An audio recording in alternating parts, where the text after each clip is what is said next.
Welcome to a new season of Conflict Coach with Dr. Emily Taylor. I'm a mediator, developmental psychologist, conflict resolution teacher, and mom of 5. And just like you, I've had my fair share of conflict. Over time, I've realized conflict isn't something to fear. It's simply part of life. What matters is how we respond, and if we have the tools to handle it with confidence and care. And that's what this podcast is all about. In each episode, you'll hear me coach someone through a real conflict they're facing. You'll listen as they share their story, and I'll guide them towards solutions that align with their goals and values. Along the way, I'll point out skills and strategies you can use in your own life, whether at work, at home, or in your other relationships. So whether you've been with us since season 1 or you're brand new, welcome. I'm glad you're here. Let's jump in. Today I'm coaching Kristy. She works in education and the job is entirely remote. She has faced some disciplinary action that feels unfair to her. She now fears that she's at risk of losing her job and she isn't sure how to go about handling the conflict. Kristy, welcome to the show. Thanks for having me today, Emily. I wondered if you could just describe in brief the conflict that you want to talk about today.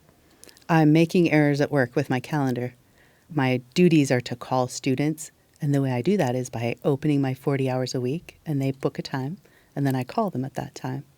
And I've missed a call, and I've put times on the calendar that weren't approved by my boss for, I need to be out of the office, or adjusted 2 hours here for 2 hours there without prior approval. Okay, so your boss has, has this just been a conversation that you had? Like, hey, you need to do better? Or has this moved into a more formal process? Yeah, it's absolutely formalized now. If there's one more error, I'm out. I can be fired. They've got enough documentation that this is a pattern of error. So, September last year, I don't even remember what happened in the calendar. I should go back and look. But there was some issue, and so that was documented in the file, and I had till December 30th to resolve that. So that was resolved. And then an issue happened in March where I went to the doctor. I thought, I'll get back to the office right away. But it's pretty upsetting when you're going to a doctor to talk about where you're weakest. So I came back, and I just was not ready to work, but I couldn't really communicate that to anybody. So that looked like a failure in service because I haven't blocked the calendar, and I haven't shown up. There wasn't any calls booked, but it just was a failure in service. Okay, so just so I get it straight, and thank you again for being here and talking about this difficulty. So I think actually it's important for those listening to know that you are losing your vision. Tell me a little bit about how your loss of vision plays into the difficulties you've been having at work. So I've done this job for 17 years, and I've done it with about the same level of vision for all that time, with colleagues that have a full level of vision. So to describe mine, I have no night vision, and I see probably 50% or maybe 70%. I just don't see any peripheral stuff. So if I see something in front of me, I'm great. I can focus on that, and I can see that. But I have to let my eyes move to, if you try and high-five me, I'm going to miss it every time. And I've just never asked for accommodations. I just thought, seems to be going okay. But then when this came up last September, I thought, I've waited for a time to bring this up because we just meet once a month instead of every week, or, it just never felt like it was the right time. And I thought, I don't think there's going to be a right time. And if I don't do it now, I may lose the job before I have a chance to share. So I've been seeking accommodations, but that process has been really slow. So just if you can, just explain a little bit, like how do you seek accommodations? So first they ask for paperwork. So you go see a doctor and you have them fill in this paperwork about what the disability is, what that looks like, and then what that might make difficult for you on the job, and then just some reasonable accommodations that might help. So a touch screen really helps me. So they were really gracious about getting the touch screen. And then there's a software called Fusion where anything on my screen, I can have it zoomed out, like to 2 or something. Or you can change that zoom level. And also as you scroll over it, then it will read that to me. But it takes adjusting to. So now when things zoomed, I started making errors because I'm like, where is that stupid button now? Okay. And then with the calendar, I thought, okay, I'm making errors, so I'll invert it so that it's black instead of white. And that really seemed to lead to errors. And then when we had to do trainings, I would have that inverted on Google. And again, like some things just disappear with that black. So you had to invert it back, and inverting it back was tricky. Okay, so back to the story. You have to get the paperwork, which, you seek from your doctor. You turn that in. And then in my case, I waited 2 months. Nothing. And you turn it into HR? Is that how it works? We'll get back to you. Nothing. Crickets. The day before Thanksgiving, I finally got an IM at 10 o'clock at night from a person in benefits saying, oh, and that's all. Just that they had received it. So at that point, I met with vocational rehab here in the county. And that was so helpful because the fellow that's my counselor is fully blind. So he gets it. And he could really talk with me about, this fusion software and other things that might help, and having a sighted person look at his calendar, because sometimes they'd say, oh, I've got this person on your calendar, and it wouldn't show right away. Like sometimes you have these glitches in the technology. So that was really helpful. And as soon as I mentioned that I'd met with vocational rehab, I got a larger screen and I got the software. So that was hugely helpful. Good to have them on my side. And now I'm wondering if I should go back to them because they also have legal advice, right? Like, might be something to explore. Okay, friends, Kristy is doing something here that I bet you can relate to. When we hit a crisis point in a conflict, it's natural to want to jump straight to solutions. The house is on fire. Get the hose, right? But before we leap into action or even start brainstorming our options, it's helpful to sit in the discomfort of the situation for a bit and try to identify our deeper concerns. In Kristy's case, she's been able to get some technology to help with her limited eyesight, but she's still not meeting her boss's expectations. And I'm wondering if there's something more going on. So I'm going to encourage her to pump the brakes on brainstorming her options. Often our core needs are not as obvious to us in the heat of a conflict. And if we jump straight to solutions, we can end up going down a road that doesn't address our core needs. So shifting a little bit to your supervisor, what's your relationship like with a supervisor? We'll just call him Jerry. Well, till a couple weeks ago, I thought we had a pretty good relationship. But then at that call, he's like, I just can't trust you. And so then I looked back over the relationship and thought, has he ever trusted me? The issue seems to be with my integrity and my honesty in setting a calendar and keeping a calendar. And so if I'm not being trusted to do that one basic skill, then I wonder, oh, is this why you've passed me by for, this project or that project, or only given me this project when everybody else was having life things happen? What was that like to hear him say, I don't trust you? What was your reaction to that? At that point, I was just furiously writing everything down because I thought, I'm not going to be able to process this. It's too emotional. But if I can write it down, maybe I can come back and process that later. It was pretty emotional to work for somebody for so long and feel like they don't have your back. So if I was going to ask, what right now do you really want? What are the things you really want or you really need? I think one of my biggest concerns, you've kind of heard, I don't feel heard. I feel like each time we've met to talk about a calendaring issue, it's my boss bringing it to my attention. And I'm kind of like, oh, I thought we were just going to have another one of those monthly calls where you sort of say, hey, do you have anything? Do you have anything? No. Do you want to go early? Okay, bye. And instead it was this, no, there's an issue and we need to talk about this. And I just wasn't ready in that moment to talk about it. But I also didn't feel comfortable reaching out to say, I'd like to follow up about this. I'd like to have my side heard. You've brought this to my attention. You've pointed out these discrepancies, but I would like to maybe explain my side of the story. To be heard, what do you think are your options? What have you considered? Because I'm guessing you've ruminated about what are your possibilities, right? What's... Like in the moment when the things was brought to my attention, that's the moment where I think, well, I guess I could have spoken up then and said something. But I didn't want to make the conflict bigger. But I didn't have a chance to ask the question of, what about my process was wrong? As I've observed other people have family emergencies, that was my perception of what needed to happen. So why are they fine and I'm being disciplined? Or maybe they're being disciplined too and I'm just unaware of it. But you haven't had that conversation. No. It sounds like would you like to have that conversation? I'm a little terrified of that conversation. Because? I'm afraid I'll get emotional and start throwing I don't know, like I just feel so unfairly treated at this point. Like, well, it was okay for this person. Why isn't it okay for me? Is it my maybe that's the very problem, is my lack of communication. Tell me a little bit about what it means to be too emotional. I guess I'm not comfortable sharing much emotion at all at work. And I don't know if that's appropriate or not, but it just feels like it needs to be logical, it needs to be rational, it needs to be justified, it needs to be documented, or it doesn't exist. And so if it's emotional, maybe it's just my perception of it, and that could be perceived as wrong. So if you're too emotional, that would kind of invalidate your concerns? I think so. Is there any scenario in which you are sharing what's going on where it's legitimate?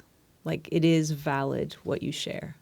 If you're advocating for yourself and they're actually listening to you, what do you imagine that looking like? Boy, that is going to take a moment to pause and think about, Emily. Yeah, take a minute. But because it feels like they're so overworked in HR and my boss is so overworked that anything extra is just like not just a little iceberg. It's like the whole thing erupting, you know? It just feels like way too much to ask. But maybe that's just my perception. Like I'm sensing an awareness and like trying not to overburden others. But at the same time, you're taking on your own burdens and not getting assistance.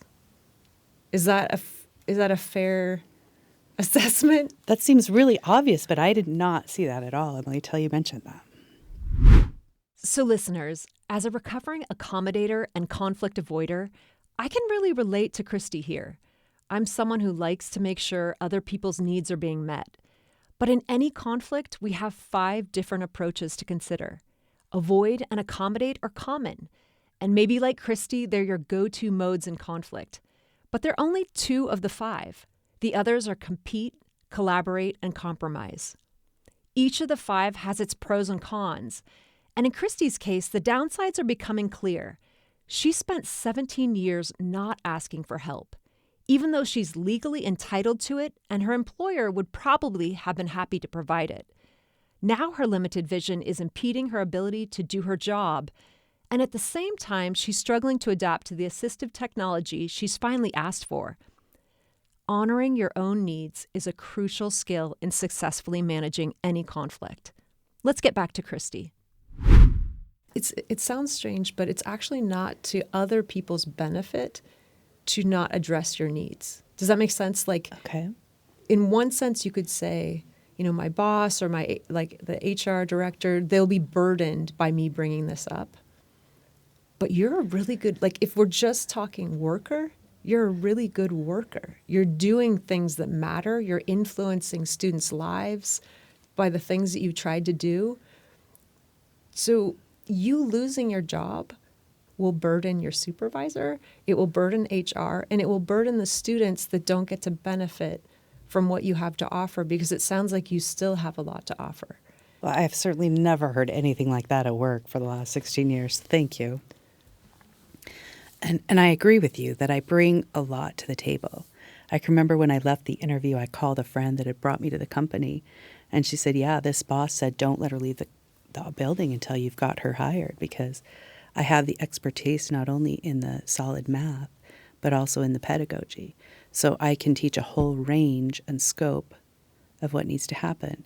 But I'm also a really good team player and really good at establishing that trust with students from the get-go, letting them know who I am, where I am, coming across in a really friendly, calm way so that even when they're super stressed and like, I've never needed a math teacher in my life, now I'm in your office crying, I can't figure this out.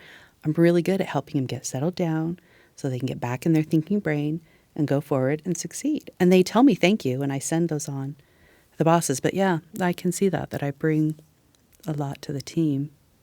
But I certainly haven't been recognized for that at all. But maybe it's partly because I haven't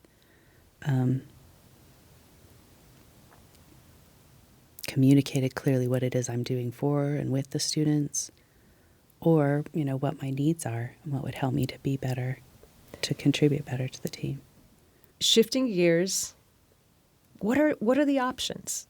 You followed through with one option for a long time, which is just try to muscle through it and do it on your own, right? Yeah. And hope that people will understand and give you grace. But that's not working, right? This kind of just go it alone. What else could you do? When you've thought, I'm guessing you've thought through this for a while. What are your options for having a fair process? Well, I spoke to the one fellow that's also in trouble yesterday because I thought, well, maybe we can not retaliate, but just kind of support each other as we go through this process. And he's the one that trained me years ago. And he seems pretty well respected by the boss, at least. So he offered to be part of the solution. Like, if you have to have this personal improvement plan and do X, Y, Z, I'd be happy to be the X or the Y or the Z, where you meet weekly with me to kind of talk about, some of those questions that I was posting in the group chat. We could just talk about one-on-one and be sure I was comfortable. Okay, so that would address the questions you reached out to your team and not overburdening the whole team. Yeah. With something as serious as an HR letter and kind of a formal process, there is the idea of finding someone who has solved your problem before. Disability in the workplace is not a new thing. And having expertise about what that looks like, process-wise. Wow, that would be amazing. That gets me emotional because I'm like, there could be someone that's on my side of this. I guess I just think of myself as not a litigious person that wants to go that route at all. But I guess if there was just somebody that could kind of help me see, like a good friend, my cousin, when she divorced, a good friend that had gone through the similar situation 10 years before became her mentor to walk her through the process. So thinking of something like that, like a mentor that could be like, oh, I've walked this path before, and here's what's helpful. Judging from your reaction, it sounds like this is the core. There are people who have walked your path. They know what it's like. They know how to navigate. It's like they have had others, right? There's a map. The only ones I know, personally, are my older brother, who was run out by HR because now he had a seeing eye dog and he was an engineer that needed to go to the site and be the last one to investigate it. And he thought, oh. So anyway, he was run out. My dad was run out as soon as he said something about the eyes. That's one reason I just didn't bring it up all these years, because I thought as soon as I bring it up, I'm going to be out of there. And so it kind of feels like a self-fulfilling prophecy, because now I've got this HR letter and I'm like, I've done it wrong. But it sounds like there's a different way to do it. One other lens that's helpful, this is me speaking as a psychologist. When we have close personal encounters with difficulty, like you have a brother, it's one piece of data, right? Yeah. It's very powerful, and it tends to have almost like an over-influence rather than looking at baseline. Yeah. So more data points. So this idea of, yes, this happened to my brother, but maybe because I have that qualitative experience, I want to see in a broader way, what are the resources that others have used to prevent this? Okay. Like, you're in the middle of it. So that's where I kind of see it as your heart is telling you, this is unfair. This shouldn't be happening. Because I remember you saying, I don't want to be too emotional. So there is this, emotions are seen as kind of weak or uncontrollable. But the emotion, if it's anger, despair, grief, feeling, not trusted, let that motivate you to then use the best of your intellect and the best of your resources to find a method that works. You've tried one method for a long time, which is muscle through it, which is an awesome thing to do in so many situations, but you've reached a point where your own muscle alone is not sufficient. And it's deeply humbling, but it's also interesting harnessing yourself with, again, a mentor, a guide, someone that has experience that we lack. And that's, again, where we need each other. Like, if it was just you and your supervisor, that's one thing, but this is now an entity, an organization, right? So having adequate representation, there's a process for fairness to happen. Okay. What do you think? It's kind of blowing my mind because I'm like, why didn't I do that 17 years ago? Just come in with this idea that, yeah, I'm excited to do this job. I'm highly qualified to do this job. And here's what's going to help me to perform at my best level from the get-go. You've really opened my mind to this idea that it's okay to express my side of the story, to be heard. And it's fine to be calm about that. I don't have to be emotional, but it's okay to present that side. Yes. And then it's very eye-opening that there are people that have gone this way before that could help me. They will understand. There's a path that's been walked already. Yeah, because it feels really lonely. Thank you so much for being here. I really appreciate your time. This is really helpful. I would just say, too, that your emotion is not a liability. You care deeply, and that to accept that about yourself and see it as a strength, that you care rather than just being apathetic. And I do. I really enjoy what I do with these students. I appreciate that moment when they're like, oh, I'm going to be able to do this. Or you're the only person that's telling me that I can do this. Everybody else is telling me I should just give up and take care of the family. Or, oh, I was going to give up, but you've given me hope that I'm going to take this another step forward and I'm going to get to my goal. And then that call when they're like, I did it. I got to my goal. And this is the dream that I had and I'm there. So maybe I can have that vision for myself too. If this is the dream I've got, I just got to get there. Yeah. Thank you so much. Thank you. Appreciate it. Okay, friends, I'm very thankful for Kristy's candor and vulnerability. Let's quickly recap the skills we covered today. First, resist the urge to jump straight into problem-solving mode. This is tricky because it requires us sitting with some discomfort, but it pays to pause in that uncomfortable spot long enough to really explore each facet of the conflict and use that information to better process our emotions and think of better solutions. Just be patient, do some brainstorming, and take the necessary time to flesh out effective solutions that will lead to better decisions. Second, honor your own needs in a conflict. Remember, the 5 approaches to conflict are compete, collaborate, compromise, avoid, and accommodate. You may feel like avoiding and accommodating others may be the peaceful solution, and sometimes they're absolutely the right path. But they can also obscure your own needs and allow a conflict to go on longer than necessary. So next time you're tempted to ignore your own needs because you don't want to be a burden or you're afraid of making the conflict worse, consider how you might advocate for yourself a little more in the conflict. Decide what fairness would look like in your situation and share your concerns. And finally, remember you don't have to walk alone.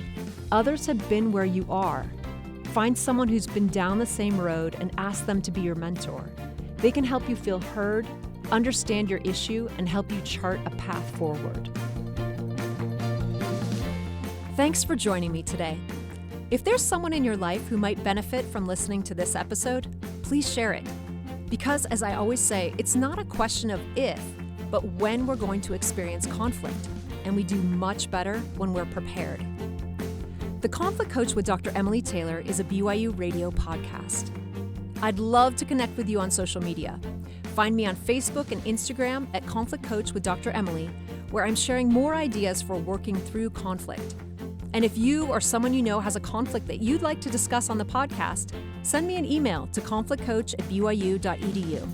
And next time, I'll be coaching someone who is a skilled communicator, but her go-to method isn't helping anymore. I hope you'll join me.